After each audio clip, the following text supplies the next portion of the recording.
Hello friends, welcome to Rainbow Flavors. இன்னைக்கு வீடியோல street food ஒன்று தான் பார்க்க போறோம். அது என்னன்னா Roadside Kalan Masala. நம்ம வீட்லயே அதை ஹெல்தியா செய்யலாம். வாங்க அதை எப்படி பண்றதுன்னு பார்க்கலாம்.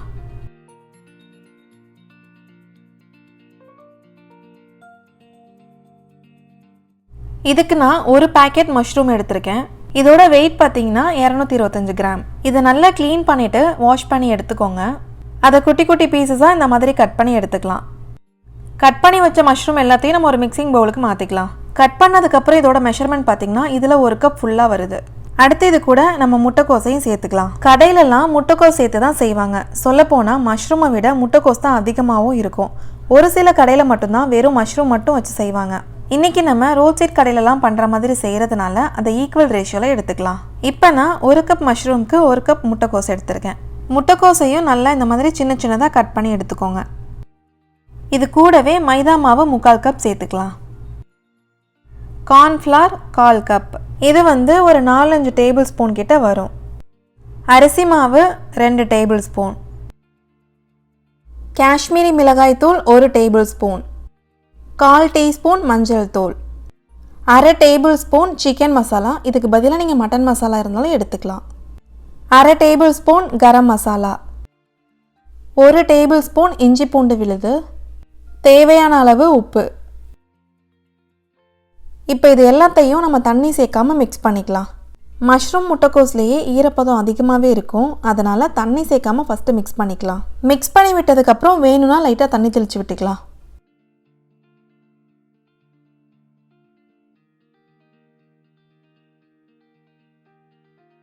மிக்ஸ் பண்ணி விட்டதுக்கப்புறம் பாருங்கள் லைட்டாக ஈரப்பதமாக இருக்குது. இதில் லைட்டாக தண்ணி தெளிச்சாவே போதும், தண்ணி ஊற்றக்கூடாது. இந்த மாதிரி லைட்டாக தண்ணி தெளித்து விட்டுட்டு நல்லா மிக்ஸ் பண்ணிக்கலாம். நான் இவ்வளோ தான் தண்ணியே சேர்த்துக்கிறேன். தண்ணி ரொம்ப சேர்த்துட்டிங்கன்னா எண்ணெயில் போட்டு பொரிச்செடுக்க முடியாது. அதனால் பார்த்து அளவாக சேர்த்துக்கோங்க. ஆனியன் போண்டாக்கெலாம் போடுற மாதிரி இந்த அளவுக்கு கிள்ளி போடுற அளவுக்கு இருக்கணும். இப்போ இதை நம்ம எண்ணெயில் போட்டு பொரிச்சு எடுத்துக்கலாம். அதுக்கு பேனில் பொரிக்கிறதுக்கு தேவையான அளவு எண்ணெயை சேர்த்துக்கலாம். எண்ணெய் காஞ்சதும் கையில் எடுத்து இந்த மாதிரி லைட்டாக தட்டி சேர்த்துக்கோங்க. இதை ரவுண்டாக பால் மாதிரி போட்டிங்கன்னா உள்ளே கொஞ்சம் வேகாமல் இருக்கும். அதனால் இந்த மாதிரி தட்டி சேர்த்துக்கலாம். இதுக்கு ஷேப்லாம் எதுவும் தேவையில்லை. நம்ம கடைசியில் இதை பிச்சு தான் போட போகிறோம். இது நல்லா கோல்டன் கிறிஸ்ப் ஆகணும். எண்ணெயில் போட்டதும் திருப்பி விடாமல் கொஞ்சம் நேரம் விட்டு திருப்பி விடுங்க.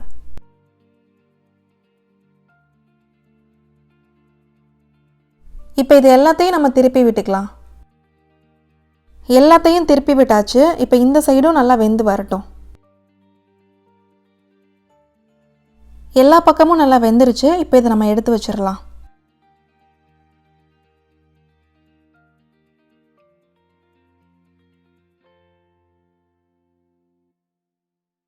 இதே போல் எல்லா மஷ்ரூமையும் நம்ம பொரிச்சு எடுத்துக்கலாம். பாருங்கள், இப்போ நம்ம பக்கோடா ரெடி பண்ணியாச்சு. இதை இப்படியே சாப்பிட்டாலும் நல்லா டேஸ்ட்டாக இருக்கும்.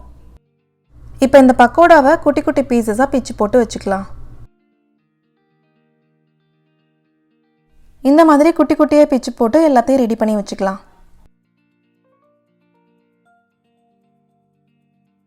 இப்போ எல்லாத்தையுமே பிச்சு போட்டு நம்ம ரெடி பண்ணி வச்சாச்சு. இப்போ நம்ம மசாலா எப்படி ரெடி பண்ணுறதுன்னு பார்க்கலாம். அதுக்கு பேனில் பொரிச்ச எண்ணெயிலேருந்து கொஞ்சமாக எடுத்து வச்சுக்கலாம். அது கூட 2 மீடியம் சைஸ் வெங்காயத்தை சேர்த்துக்கிறேன். கூடவே கீறி வச்ச பச்சை மிளகாய், அப்புறம் கொஞ்சம் கருவேப்பிலை, இதையும் சேர்த்து நல்லா வதக்கிடலாம். இதை கோல்டன் ப்ரௌன் ஆகிற வரைக்கும் நல்லா வதக்கிக்கலாம். கடையில் அஜினமோட்டோ கொஞ்சம் ஆர்டிஃபிஷியல் ஃப்ளேவர்ஸ்லாம் ஏதாவது சேர்ப்பாங்க. பட் நம்ம அது எதுவுமே சேர்க்க போகிறது கிடையாது. ஆனால் டேஸ்ட் ரொம்பவே நல்லாயிருக்கும். இப்போ வெங்காயம் நல்லா வதங்கிருச்சு. இது கூட இப்போ நம்ம இஞ்சி பூண்டு பேஸ்ட்டை சேர்த்துக்கலாம். 1 ஸ்பூன் இஞ்சி பூண்டு பேஸ்ட்டு சேர்த்துக்கிறேன். இதோட பச்சை வாசனை போகிற வரைக்கும் இதை நல்லா வதக்கிக்கலாம். பச்சை வாசனைலாம் போயிடுச்சு. இப்போ நம்ம இது கூட மசாலாவை சேர்த்துக்கலாம். மசாலாலாம் அதுலேயும் நம்ம ஆட் பண்ணியிருப்போம். இதுலேயும் நம்ம கொஞ்சமாக ஆட் பண்ணிக்கணும். கலருக்காக காஷ்மீரி சில்லி 1 டீஸ்பூன் சேர்த்துக்கிறேன். அடுத்து 1/2 teaspoon chicken masala, 1/2 teaspoon garam masala, தேவையான அளவு உப்பு எல்லாமே பார்த்து ஆட் பண்ணிக்கோங்க.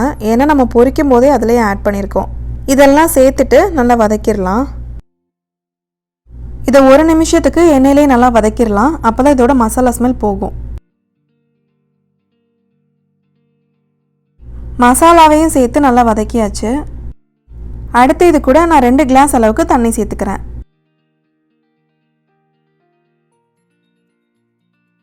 இதை ஒரு டைம் நல்லா மிக்ஸ் பண்ணி விட்டுட்டு இதை கொதிக்க விட்டுடலாம்.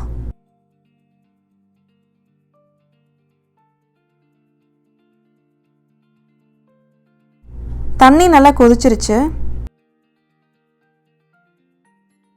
இப்போ நம்ம பொரிச்சு வச்ச பக்கோடாவையும் இது கூட சேர்த்து விட்டுறலாம்.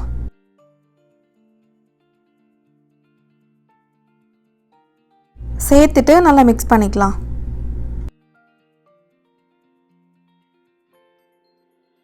கொஞ்சம் பெரிய பீஸாக இருந்துச்சுன்னா இந்த மாதிரி லைட்டாக உடச்சி விட்டுக்கோங்க.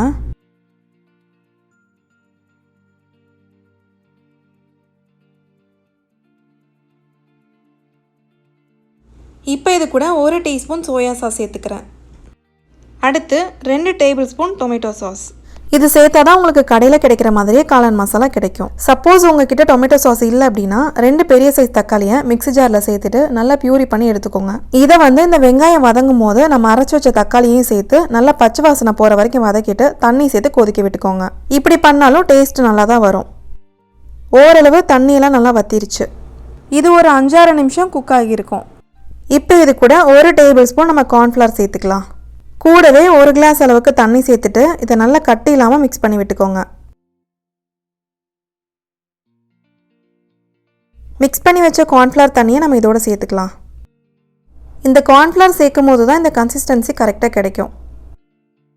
இப்போ இந்த தண்ணிலாம் வற்றி கொஞ்சம் ட்ரை ஆகட்டும். அது வரைக்கும் இதை குக்காக விட்டுறலாம். பாருங்கள், தண்ணிலாம் நல்லா வற்றிருச்சு. கார்ன்ஃப்ளவர் சேர்த்துட்டு ஒரு 3 to 4 நிமிஷம் குக் ஆனால் போதும். நேரம் ஆக ஆக காளான் மசாலா இன்னும் கொஞ்சம் இருக்கும். அதனால் இதோடு நான் ஸ்டவ் ஆஃப் பண்ணிக்கிறேன். அவ்வளோதான், நமக்கு கடையில் கிடைக்கிற மாதிரியே காளான் மசாலா ரெடி ஆகிடுச்சு.